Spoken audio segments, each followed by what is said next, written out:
Go yard. I got so much motherfucking design on right now. Break it down, bring it back, make it clap. I got 3 old thoughts, new block, where that thing. Bitches on my line, and you know. Di sini saya akan membahas 3 pembahasan, meliputi pertama, menjelaskan tentang interaksi manusia dan komputer, kedua, faktor-faktor pendewasaan HCI, ketiga, prinsip utama perancangan HCI. Dengan pembahasan yang pertama, menjelaskan tentang interaksi manusia dan komputer.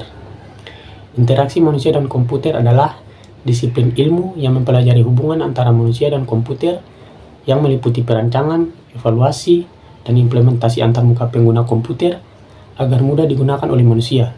Sedangkan interaksi manusia dan komputer sendiri adalah serangkaian proses, dialog, dan kegiatan yang dilakukan oleh manusia untuk berinteraksi dengan komputer secara interaktif untuk melaksanakan dan menyelesaikan tugas yang diinginkan.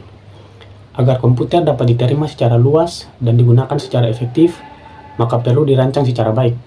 Komponen-komponen interaksi manusia-komputer terdiri dari 3 bagian, yaitu 1 manusia, 2 komputer, 3 interface.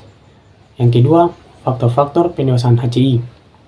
1. Rekayasa perangkat lunak, 2. Kecerdasan buatan, 3. Linguistik, 4. Psikologi, 5. Multimedia, 6. Antropologi, 7. Ergonomik, 8. Sosiologi, 9. Matematika.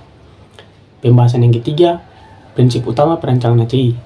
Berikut ini beberapa hal yang menjadi prinsip utama HCI. 1. User compatibility. Antarmuka merupakan topeng dari sebuah sistem atau sebuah pintu gerbang masuk ke sistem dengan diwujudkan ke dalam sebuah aplikasi software. 2. Product compatibility. Seringkali, sebuah aplikasi menghasilkan hasil yang berbeda dengan sistem manual atau sistem yang ada. 3. Test compatibility. Sebuah aplikasi yang bertopengkan antarmuka harus mampu membantu para user dalam menyelesaikan tugasnya. 4. Workflow compatibility.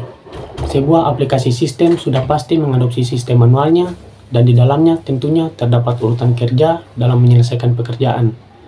5. Konsistensi. Sebuah sistem harus sesuai dengan sistem nyata, serta sesuai dengan produk yang dihasilkan. 6. Familiarity. Sifat manusia mudah mengingat dengan hal-hal yang sudah sering dilihatnya atau didapatkannya. Secara singkat disebut dengan familiar. 7. Simplicity.